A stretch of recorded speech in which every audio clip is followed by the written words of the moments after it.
안녕하세요. 책한민국입니다. 오늘 소개할 책의 제목은 답이 보이지 않는 상황을 견디는 힘. 지은이는 일본의 정신과 의사 하하키기 호세이, 옮긴이는 황세정, 출판사는 끌레마입니다. 소극적 수용력이란 어떻게 대처해야 할지 도무지 알 수 없는 상황을 견디는 능력을 말한다. 혹은 증명이나 이유를 성급히 찾으려 하지 않고 불확실하거나 놀랍거나 회의적인 상태에 머무를 수 있는 능력을 뜻하기도 한다. 수련의 시절에 보면 경과가 좋아졌다고 생각한 환자가 이후 다른 병원을 전전하다가 몇 년 뒤에 다시 대학병원으로 돌아와 입원하기도 한다. 심지어 예전보다 증세가 더 악화되는 경우도 있다. 그런가 하면 대학에 다니는 동안에 입원해 있던 환자가 몇 년 동안이나 입원 생활을 지속한 것을 본 적도 있다. 정신과 의사가 의사로서 할 수 있는 일은 과연 무엇일까? 아니, 애초에 의학의 한 분야인 정신의학 자체에 어떤 힘이 있기는 한 걸까?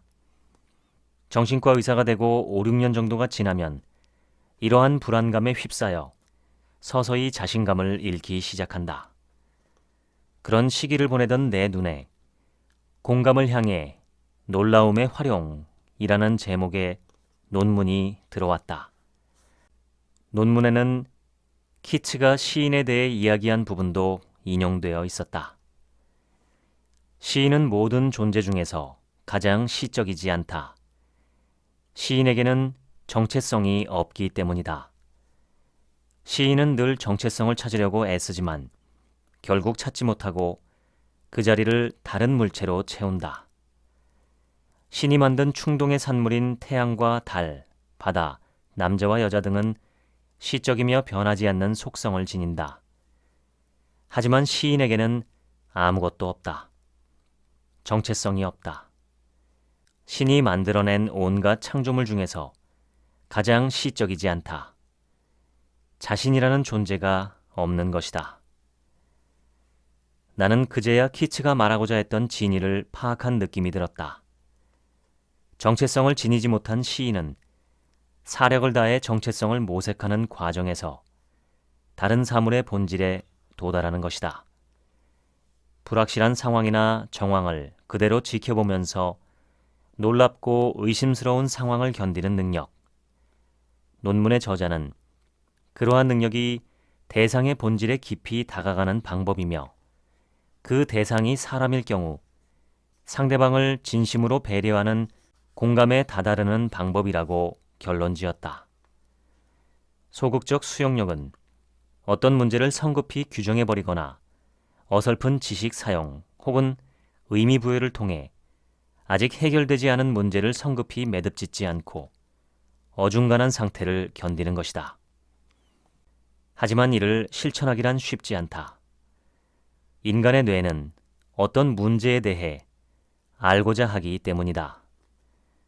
눈앞에 뭔지 모를 신기한 것이나 불쾌감을 주는 것이 방치되어 있을 때 뇌는 혼란을 느낀다. 그리고 그러한 혼란에서 벗어나기 위해 눈앞에 놓인 존재에 어떻게든 의미를 부여해 그것이 무엇인지 알아내려고 한다. 무언가를 알아내려고 하는 욕구의 궁극적인 형태가 바로 매뉴얼이다. 즉, 매뉴얼은 인간이 뇌를 써서 고민하지 않도록 고안된 것이라 할 수 있다. 하지만 매뉴얼에는 큰 함정이 숨어 있다. 우리가 매뉴얼을 통해 알게 되는 것은 매우 저차원적인 이해에 불과하며 그것만으로는 고차원적인 단계로 발전하지 못한다. 우리는 능력이라고 하면 흔히 재능이나 재치, 사물 처리 능력 등을 상상한다. 현재의 학교 교육이나 직업 교육이 추구하는 것이 바로 이러한 능력이다. 문제가 발생했을 때 정확하고 신속하게 대처하는 능력을 익히게 하는 것이다. 소극적 수용력은 이와는 반대되는 능력이다. 논리적으로 따지지 않고 그 어떤 결론도 내리지 않은 채 불확실한 상황을 피하지 않고 끝까지 견디는 능력이다. 인간은 이해할 수 없는 일이나 손을 쓸 수 없는 상황에 직면하는 것을 좋아하지 않는다. 빨리 해답을 찾아내거나 차라리 끝내고 싶어 한다. 하지만 우리가 사는 인생이나 사회에는 아무리 애를 써도 변하지 않는 것이나 어찌할 도리가 없는 일들이 가득하다.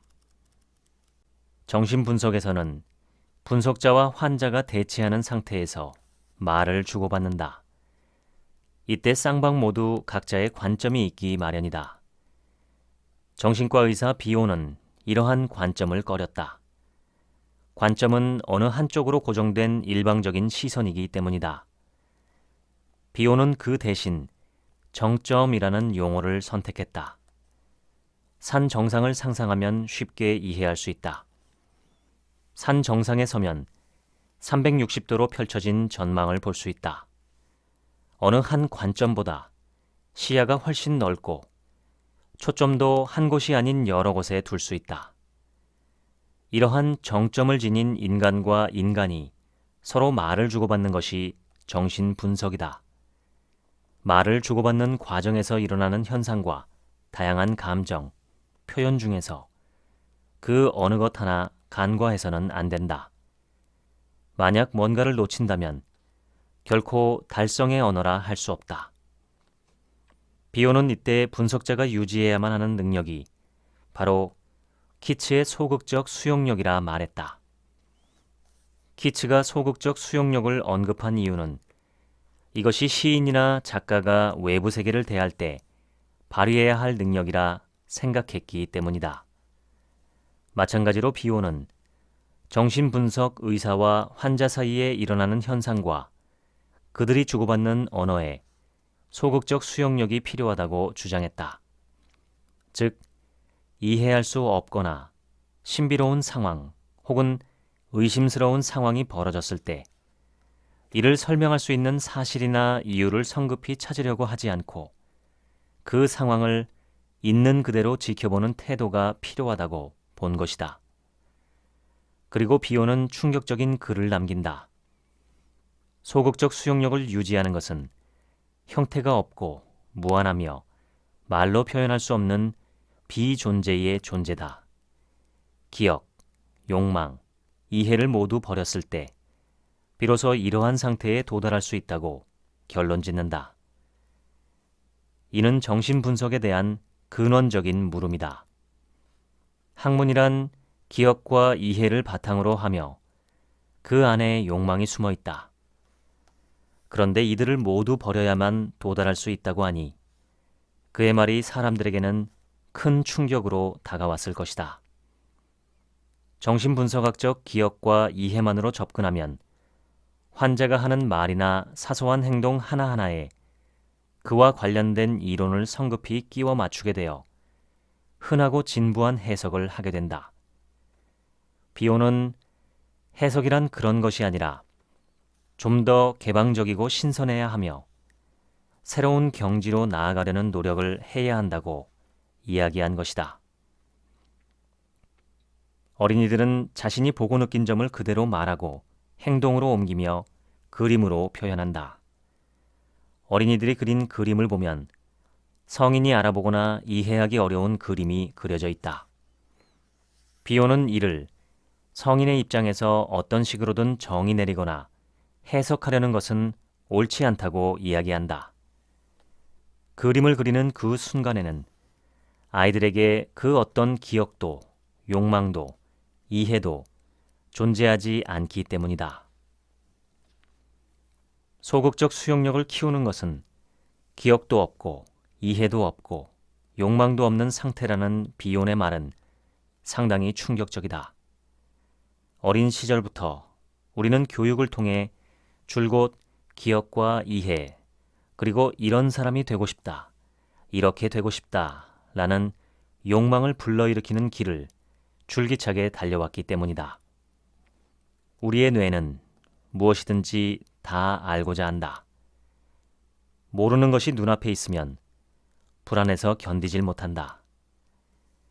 우리 집에는 신이라는 이름의 시바견이 있다.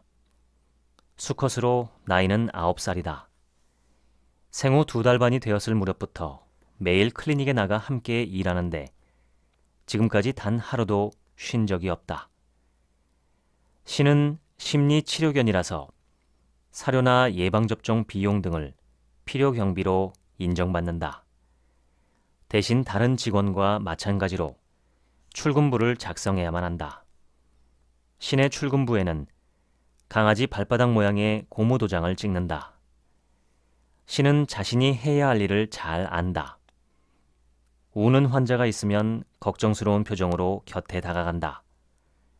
다리 힘이 약한 고령의 환자가 입구에서 서성대고 있으면 도리어 자신이 어쩔 줄 몰라 하며 어서 오라는 듯이 지저댄다.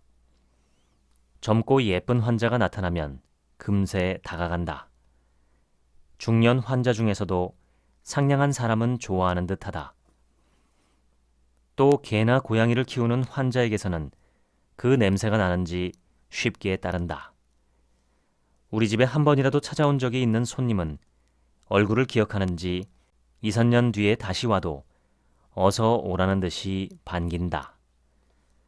나는 신을 특별히 훈련시키지 않았다. 유일하게 내세울 만한 점은 좌우를 구분할 줄 안다는 것이다. 신이 생후 3개월 무렵일 때부터 산책하면서 내 앞을 걸어가게 했다. 모퉁이를 돌 때마다 오른쪽, 왼쪽, 직진을 외치며 그대로 따르게 했다. 그러자 3살 무렵부터는 내 목소리만 듣고도 방향을 선택할 수 있게 되었다. 학습의 기반을 이루는 것은 기억이다.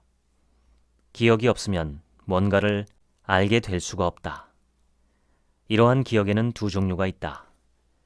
첫 번째는 해당 종이 대대로 물려받는 본능이다. 즉, 종의 기억이라고 말할 수도 있다. 신이 오른쪽, 왼쪽, 직진 같은 말에 따라 자신이 나아갈 방향을 바꾸는 것은 언어의 힘이다. 개보다 전두엽이 훨씬 발달한 인간은 안다는 것을 위해 이러한 기호를 문자와 숫자, 기호, 도형 등으로 크게 발전시켰다. 우리는 알 수 없는 대상이 눈앞에 놓이면 어떻게든 그것의 정체를 알아내려고 애쓴다. 무작위로 적혀있는 숫자를 보면 왠지 모를 불편함을 느끼지만 3의 배수가 나열된 것이라는 등의 숨은 규칙을 발견하면 마음이 놓인다. 이는 우리 인간의 뇌에 알아내려고 하는 성향이 있다는 증거다. 이해를 돕는 가장 편리한 도구는 매뉴얼일 것이다. 매뉴얼대로만 하면 적어도 실패하는 일은 없을 것이다. 하지만 매뉴얼에 익숙해진 뇌는 매뉴얼이 존재하지 않는 상태가 벌어졌을 때 사고가 정지되어 버린다. 마치 미리 입력되지 않은 상황에 맞닥뜨린 컴퓨터가 작동을 멈추어 버리는 것처럼 말이다. 비온이 소극적 수용력을 획득하는 데에 기억과 이해와 욕망이 모두 방해가 된다고 말한 배경에는 정신분석학회에 만연한 매뉴얼 제일주의에 대한 우려가 깔려 있었다고 생각한다. 정신분석학에는 오랜 세월 축적된 방대한 이론이 존재한다. A라는 증상의 이면에는 이러이러한 성장 과정이 숨어 있다. 이 상황은 이러이러한 치료 단계에서 자주 발생하며 그 이유는 이러저러하다는 식이다. 이러한 내용을 머릿속에 넣어두면 눈앞에서 벌어지는 상황이나 환자의 증상을 고민하지 않고 단번에 이해할 수 있다. 정신분석 의사는 그저 이론을 적용시키기만 하면 끝이다. 조금도 고민할 필요가 없는 것이다. 이러한 매뉴얼화를 비오는 꺼렸다. 이에 익숙해져 환자와 치료자의 소중한 만남, 그리고 둘이서 주고받는 생생한 대화의 중요성이 사라질 것을 우려했기 때문이다. 비온의 주장과 비슷한 이야기로 장자에 나오는 혼돈 왕 이야기가 있다. 어느 날 혼돈 왕이 남해의 왕과 북해의 왕을 불러 융숭하게 대접했다. 연회가 끝나자 크게 만족한 남해와 북해의 두 왕은 혼돈 왕에게 얼굴을 만들어주기로 했다. 혼돈 왕은 눈과 입, 코, 귀가 하나도 없었기 때문이다. 두 왕은 혼돈 왕이 잠든 사이에 그의 얼굴에 콧구멍 2개, 입 하나, 눈 2개, 귓구멍 2개를 뚫었다. 드디어 혼돈 왕의 얼굴이 완성되자 두 왕은 크게 기뻐했지만 그 사이에 이미 혼돈 왕은 죽어버렸다. 이 이야기는 지나친 지성화가 상대의 고유성을 없앨 수 있다는 가르침을 주고 있다. 혼돈의 질서를 만들려고 제멋대로 구멍을 뚫으니 혼돈이 죽어버린 것이다. 나와 30년 동안 교분을 나눈 신경심리학자 야마도리 아스시 선생은 이러한 뇌와 심리의 미묘한 관계를 알기 쉽게 풀어서 설명해 주었다. 야마도리 선생의 말에 따르면 뭔가를 안다고 해도 그 수준은 사람마다 다르며 얕은 이해와 깊은 이해가 있다고 한다. 얕은 이해에 머무르기 쉬운 것이 축적형 이해다.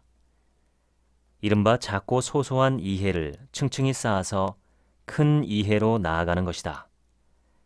하지만 아무리 작은 이해를 쌓아도 단편적인 이해에 그치기 쉽다. 야마도리 선생은 그보다 발견형 이해를 추천한다. 발견형 이해는 스스로 발견할 수밖에 없는 형태의 이해다. 이러한 이해에 참고할 수 있는 것이 자연이라는 모델이다. 자연의 이치를 발판 삼아 스스로 가설을 세우는 것이다. 그 가설에 맞추어 자연을 관찰하고 자연이 그 가설을 제대로 설명할 수 있는지 검증한다. 이러한 검증에는 도달점이 없다. 스스로 끊임없이 검증하는 과정에서 깊은 이해, 발견형 이해에 도달하게 된다. 키츠는 시인이나 작가에게 인간을 포함한 자연과 대치할 경우 지금 당장 이해할 수 없는 상황이 일어날지라도 결코 그 놀랍고 신기한 현상에 성급히 해결책을 제시하지 말고 흘러가는 상황을 흥미롭게 지켜보라고 주장했다.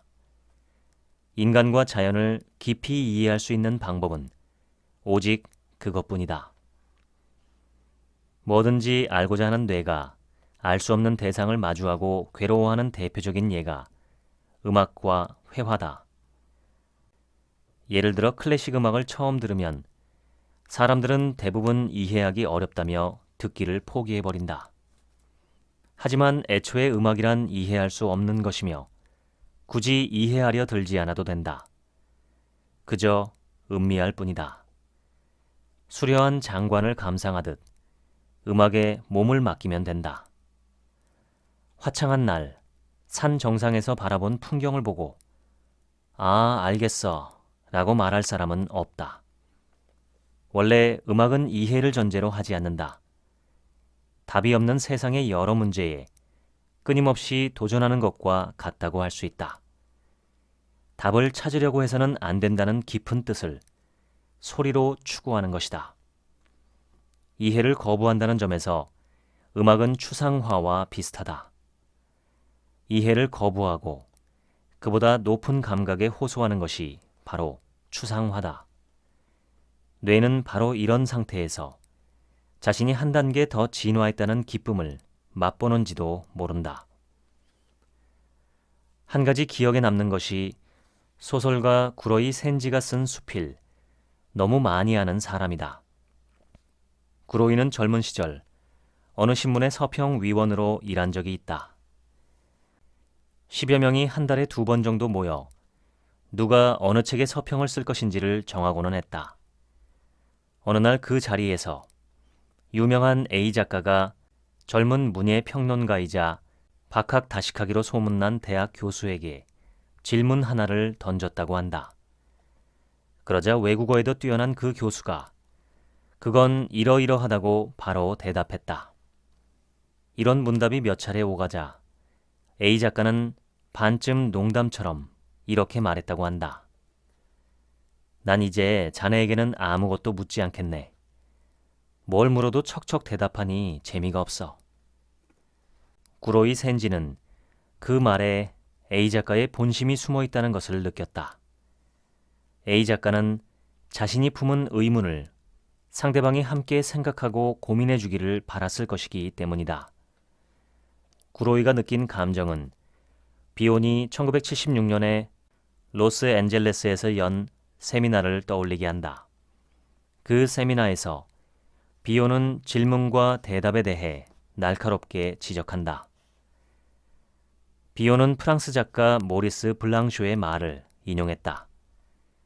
블랑쇼가 다음과 같은 말을 남겼다.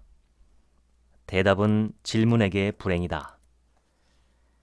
비온은 블랑쇼의 말대로 대답이란 호기심에게 불행이나 질병과 다름없다고 말했다. 비온은 심지어 다음과 같은 말을 했다. 대답은 호기심을 죽인다. 소극적 수용력은 어설프게 이해하는 것이 아니라 의문을 하나의 의문으로서 흥미롭게 바라보며 어느 쪽으로도 기울지 않고 허공에 떠있는 상태를 견뎌내는 힘이다. 그 앞에는 틀림없이 더욱 심오한 이해가 기다리고 있으리라 확신하며 그 상황을 끝까지 견디도록 힘을 내는 것이다. 과거에 출간되었거나 혹은 현재 사용 중인 그 어떤 교과서를 뒤져봐도 소극적 수용력이라는 표현을 찾을 수 없다. 이는 단적으로 말하면 사람들이 문제를 신속히 해결하는 능력을 개발하는 것을 교육이라 믿고 실행해 왔다는 증거이기도 하다. 초등학교 시험부터 대학교, 대학원, 심지어 취직 시험에 이르기까지 모든 시험은 문제를 해결하는 능력을 평가하는 것이었다. 답이 명확히 나오지 않는 문제는 애초에 출제되지 않았다. 이러한 성향이 유독 두드러지게 나타난 분야가 바로 내가 받은 의학 교육이다. 의학 교육에서는 가능한 한 빨리 환자의 문제를 파악하고 이를 신속히 해결하는 것이 지상 과제이다. 조금도 머뭇거려서는 안 된다. 환자의 증상을 토대로 몇몇 질환을 비교하는 감별 진단을 한 다음 이를 신속히 검토해 빠르게 해결법을 찾아야 하는 것이다. 이러한 방법은 소극적 수용력의 반대인 적극적 수용력을 기르는 방식이라 말할 수 있다. 진료 차트도 SOAP, SOAP에 맞추어 기록한다. S는 subject로 환자의 주관적인 언행이나 증상을 의미한다. O는 object로 주치의가 진찰이나 검사를 통해 얻은 객관적 정보를 말한다. A는 assessment로 S와 O를 바탕으로 환자의 상태를 판단, 평가하는 것이다. 마지막 P는 플랜으로 문제를 해결하기 위한 계획과 치료 방침을 가리킨다. 하지만 현실에서는 환자의 상태를 이렇게 척척 구분할 수 없다. 원인을 찾지 못할 때도 있고 여러 문제가 복잡하게 얽혀 있을 때도 있으며 해결 방법이 없는 경우도 있다. 예를 들어 손이 떨리는 증상을 본태성 진전이라 하는데 여기서 본태성이란 원인을 알 수 없다는 뜻이다. 그렇다고 원인을 알 수 없는 진전이라고 적기에는 체면이 서지 않으므로 본태성이라는 말을 붙이는 것이다. 의사와 환자 모두 본태성이라는 말을 붙임으로써 마치 다 알았다는 듯이 넘어가는 것이다. 정신의학을 공부한 사람들은 인간의 심리와 행동을 공부하고 환자의 병적인 심리와 행동을 정상으로 되돌려 놓는 일이 자신들이 맡은 역할이라고 자부한다. 하지만 이러한 문제 해결 능력이 도움이 되지 않는 상황을 맞닥뜨릴 때면 우리는 극심한 불안을 느끼고 그동안 쌓아올린 발판이 무너져 내리는 듯한 느낌을 받는다. 정신과 의사는 죽음이 다가오는 불안을 제외한 다른 모든 불안에 익숙하다. 하지만 임종기 환자가 죽음을 앞두고 느끼는 불안은 그 어떤 교과서에도 실려 있지 않다. 그 이유는 죽음이 다가올 때 느끼는 불안은 인간으로서 당연히 느끼는 불안이기 때문이다. 즉, 정상적인 불안이다. 정신과 의사는 비정상적인 정신 상태에 대처하는 방법은 잘 알고 있지만 정상적인 정신 상태를 다루는 방법은 잘 알지 못한다. 정상적인 상태는 그대로 두면 되기 때문이다. 정신과 의사를 당혹하게 하는 또 다른 점이 있다. 정상적인 정신 상태라고 해도 사람마다 그 양상이 천차만별이라는 점이다. 사람은 그 누구도 홀로 고통을 견뎌내지 못한다. 하지만 그 고통을 곁에서 지켜보고 함께 나눠줄 누군가가 있으면 어떻게든 견뎌낼 수 있다. 곁을 지키는 가족들이 환자의 고통을 이해해 줄 것이라고 생각할지 모르지만 의외로 그렇지 못한 경우도 많다. 환자를 돌보는 것조차 힘든 가족들은 죽어가는 환자의 심경을 제대로 들어주기 힘든 경우가 많다. 그런 점에서 환자를 담당하는 정신과 의사는 특권적인 위치에 서게 된다. 가족이 아닌 타인이라는 점이 도리어 장점으로 작용하는 것이다. 환자 입장에서 정신과 의사는 타인인 동시에 매일 혹은 하루에 두세 차례씩 병실에 들르는 사람이므로 마음을 터놓기에 안성맞춤이다. 죽는다고 해서 삶이 끝나는 것이 아니다. 당신의 삶은 자녀들을 통해 이어지거나 당신을 사랑한 사람들의 마음속에 영원히 남을 것이다. 적어도 나는 죽을 때까지 당신을 잊지 않겠다. 이렇게 담당 의사가 진심을 다해 이야기한다면 환자도 감동의 눈물을 흘리지 않겠는가? 그 순간에는 그 어떤 기법도 존재하지 않는다. 그저 의사와 환자가 인간 대 인간으로 마주할 뿐이다. 의사가 환자에게 처방할 수 있는 가장 효과적인 약은 환자의 인격을 존중하는 것이다. 영국의 소아과 의사 겸 정신분석가였던 도널드 위니캇은 안아주기라는 개념으로 유명하다. 그는 치료에서 중요한 점은 이미 벌어진 상황을 손대지 않고 가만히 지켜보는 것이라고 말했다. 위니캇은 정신분석 치료란 무의식을 해석하는 것이 아니라 환자가 자신을 발견할 수 있도록 전문적인 장소를 제공하는 것이라고 했다. 그리고 환자를 돌본다는 것은 환자의 개인적인 성장을 위한 봉사를 뜻한다고 했다. 이때 치료자는 환자의 고뇌를 함께 안아주어야 한다. 그것만으로는 부족하지 않을까 하는 불안한 눈빛으로 주위를 두리번거리지 말고 환자의 고뇌를 함께 끌어안은 채 환자가 문제를 해결하기를 기다리는 것이다. 위니캇은 환자를 돌볼 때 치료자가 적극적으로 나서지 않는 것이 오히려 치료에 효과적이라고 생각했다. 이러한 위니캇의 생각은 비온이 말한 소극적 수용력과 유사한 부분이 있다. 유족을 끝까지 괴롭히는 감정은 대부분 후회다. 이럴 때에도 의사가 그들과 함께 슬퍼하며 그들의 이야기를 경청하고 그들이 회복할 때까지 끈기 있게 기다려주는 것이 큰 도움이 된다. 나는 이러한 의사의 처방에 시간약과 눈약이라는 표현을 쓴다. 무슨 일이든 당장 해결되지는 않는다. 몇 주, 몇 달, 몇 년 동안 치료가 이어질 때도 있다. 하지만 시간이 지나다 보면 어떻게든 된다. 이것이 시간약이다. 또 다른 눈약은 안약을 말하는 것이 아니다.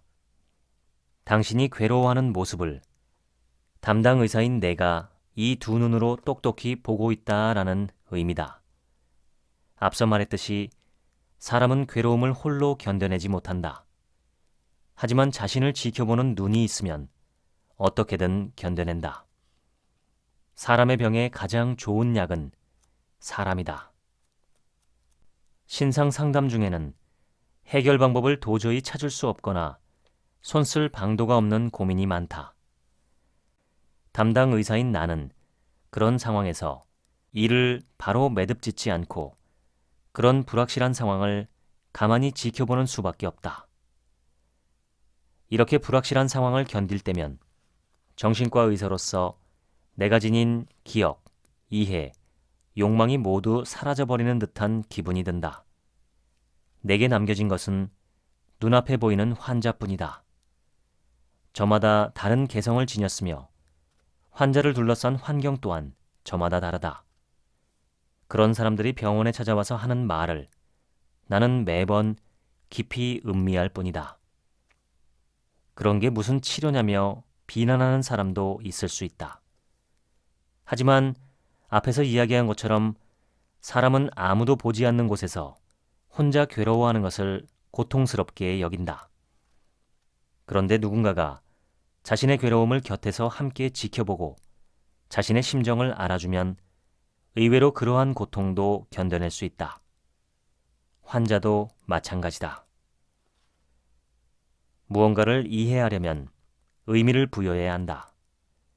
인간은 의미를 알지 못하면 초조함을 느낀다. 그러므로 인간은 이해할 수 없는 일을 맞닥뜨리면 어떻게든 의미를 부여하려고 한다. 의미를 부여할 때 인간은 희망을 부과하려는 경향이 있다. 중립이 아닌 좀 더 희망적인 관측에 의미를 부여하는 것이다. 살인사건을 생각할 때도 설마 자신이 피해자가 되는 일은 없을 거라고 희망적인 의미를 부여한다. 이처럼 우리 인간의 뇌는 원래 모든 일을 긍정적으로 생각하도록 되어 있다.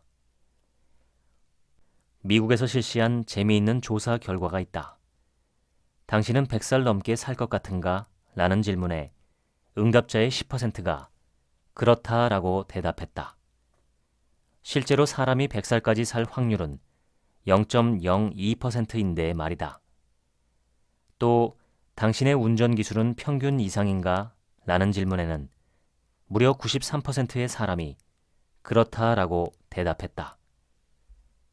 이처럼 인간의 뇌는 눈앞에 닥친 일을 낙관적으로 보도록 만들어져 있다고 생각할 수밖에 없다. 이는 인간이 수십만 년 동안 생존해온 과정에서 뇌가 그런 방향으로 진화한 것으로 보인다. 생존을 위해서는 비관적이기보다는 긍정적으로 생각하는 편이 유리하기 때문이다. 미국의 한 경제학자가 조사한 바에 따르면 낙관적인 사람이 비관적인 사람보다 더 오래 일하고 더 많은 수입을 올린다고 한다. 또 이혼율은 둘 다 비슷하지만 낙관적인 사람이 비관적인 사람보다 더 많이 재혼한다고 한다. 낙관적인 희망의 효용은 의학적으로도 증명되어 있다. 심장질환에 걸린 환자 중에서도 낙관적인 사람이 더 많은 양의 비타민을 섭취하고 저지방 식단을 유지하며 운동도 열심히 해서 심근경색 발생률이 낮다. 인간은 상상할 수 있는 밝은 미래를 상상함으로써 고난을 이겨내고 생존해온 것이라 볼 수 있다. 사람은 누구나 죽는다는 것을 우리 모두는 알고 있다. 하지만 그 사실이 우리 인간을 절망의 구렁텅이에 빠뜨리지는 않는다. 가끔 죽음을 상상할 때가 있기는 하지만 그보다는 밝은 미래를 상상하며 열심히 살아가는 것이다. 우울증에 걸리면 무슨 일이든지 비관적으로 생각하게 된다. 돈이 많은데도 스스로 가난하다고 생각하고 판단이 흐려진다. 또 건강에 아무런 이상이 없음에도 건강에 문제가 생긴 것은 아닌지 불안해한다. 또 자신을 별 볼 일 없는 인간이라 여기고 이 병은 절대로 낫지 않으며 자신의 앞날은 어둡기만 하다고 믿어버린다. 그러다 결국 주위에 폐해를 끼치느니 차라리 죽어버리는 편이 낫다고 생각하면서 자살하게 된다. 희망을 찾는 뇌의 기능이 도를 넘다 못해 망상의 영역으로까지 들어가 버리는 정신장애가 있다. 바로 도박장애다. 도박장애의 본질은 같은 행위를 반복하며 다른 결과를 기대하는 것이다. 파친코장의 슬롯머신을 예로 들어보자. 그곳에서 사람들이 하는 행위는 슬롯머신의 레버를 당기는 일이다. 레버를 머리로 누르든 발가락으로 누르든 별 차이가 없다. 하루 종일 파친코를 해도 결국 레버를 당긴다는 행위 자체는 변하지 않는다. 200만 원이든 1000만 원이든 준비해봤자 결국 하는 일은 레버를 당기는 것뿐이다. 그런데도 도박에 중독된 사람은 이번엔 틀림없이 딸 거야. 이번엔 이길 수 있을 것 같아. 라고 생각한다. 슬롯 머신을 수십 년 동안 하면서 수천만 원을 잃은 것을 보면 앞으로 아무리 애를 써도 장기적인 관점에서는 결국 돈을 잃을 것이 분명한데도 그만두지 못한다. 게다가 도박에 중독된 사람은 도박으로 생긴 빚은 도박으로 갚아야만 한다라는 망상에 빠져 있다.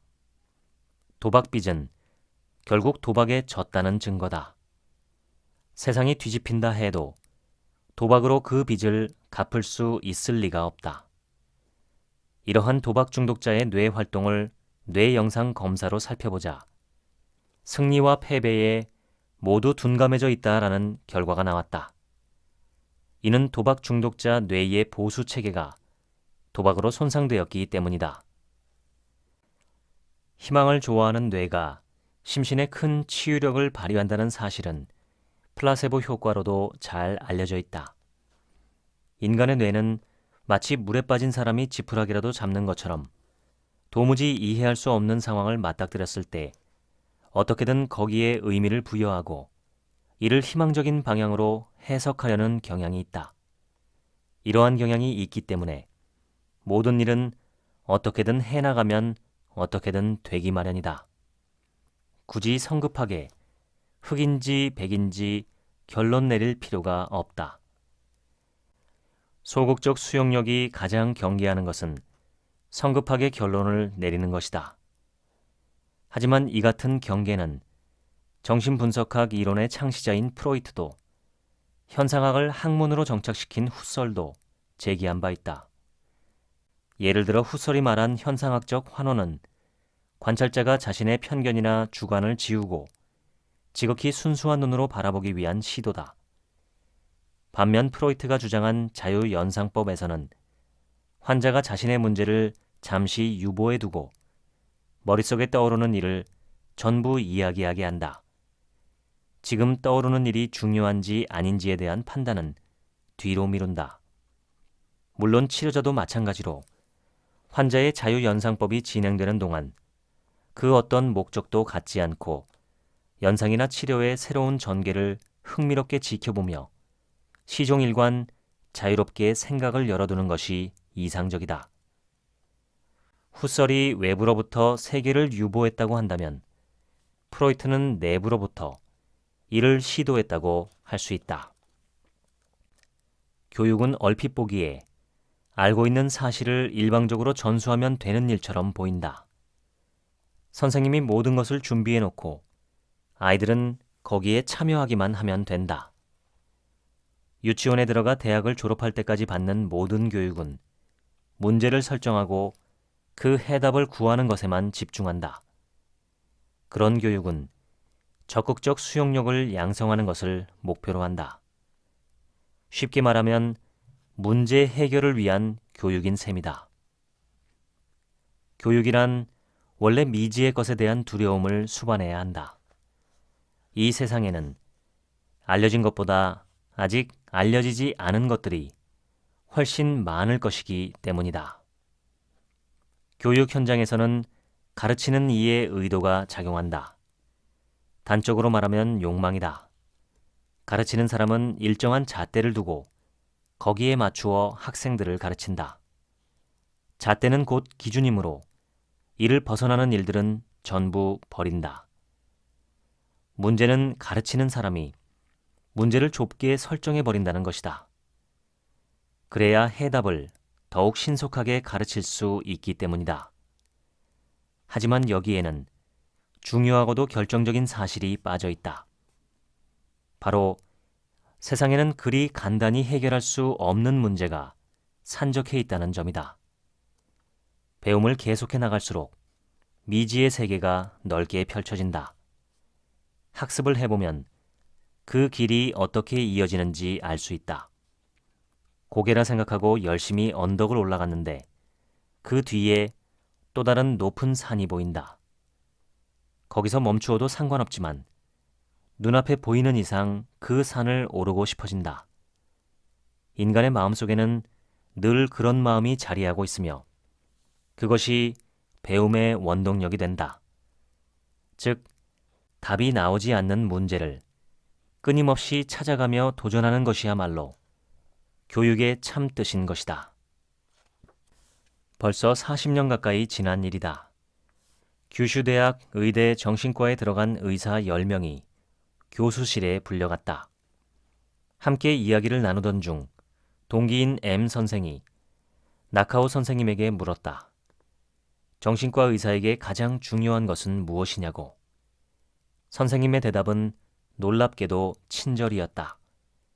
고매한 답변을 기대했던 우리는 맥이 빠져버렸다. 선생님은 이렇게 덧붙였다. 미국에서는 You are kind 라는 말이 최고의 칭찬입니다. 그러니 친절을 목표로 삼으면 후회하지 않을 겁니다. 공감에 관한 글을 거듭 써온 지금, 친절이야말로 공감으로 향하는 입구라고 확신하게 되었다. 전 연세대 의대 정신과 교수인 이호영 선생이 이런 말을 했다. 인간이 가진 최고의 재산은 공감입니다. 이건 동물들도 갖고 있지요. 공감이 성숙되어 가는 과정에 반주자처럼 항상 따라다니는 것이 바로 소극적 수용력이다. 바꿔 말하자면 소극적 수용력이 없는 곳에서는 공감이 자랄 수 없다. 지금까지 답이 보이지 않는 상황을 견디는 힘 소개해드렸습니다. 지금부터는 제 얘기입니다. 얼마 전에 한 유튜브 채널에서 아프리카 부족을 보았습니다. 떠돌이 사냥꾼 부족이었는데 새벽이면 남자들이 활과 화살을 들고 숲속으로 들어가 나무 위에서 자고 있는 원숭이들을 사냥합니다. 작은 개만한 크기의 원숭이 2마리를 통째로 불에 구워 30명 남짓되는 부족 사람들이 그걸 몇 조각씩 나눠 먹는 것이 식사였습니다. 밤에는 모두 그냥 땅바닥에서 자는데 표범의 습격에 대비해서 남자들은 활과 화살을 손에 쥐고 잠을 잡니다. 여자들은 돌이나 나무로 목걸이 같은 공예품을 만들었는데 그것을 역시 떠돌이 장사꾼들에게 옥수수 가루 2-3 되박에 팔았습니다. 그리곤 가물어 말라버린 강바닥에 가서 1m 가까이 땅을 파서 나오는 흙탕물을 떠옵니다. 형편없이 찌그러진 냄비에 흙탕물과 생 옥수수 가루를 넣고 불을 피워 구우면서 반죽으로 만드는데 그게 그들의 별미였습니다. 보기만 해도 비위가 상하는 흙탕물과 옥수수 가루로 만든 빵을 먹으며 그들은 너무 행복해 보였습니다. 옷이라고 할 수도 없는 누더기 같은 것을 걸친 채 만족스러운 듯이 이를 드러내며 웃었고 몇몇은 춤을 추며 행복하다고 노래를 불렀습니다. 원숭이들을 따라 떠돌이 생활을 하는 그 부족을 보면서 저는 묘한 기분이 들었습니다. 저 사람들은 대체 걱정이라는 것이 있을까 싶었습니다.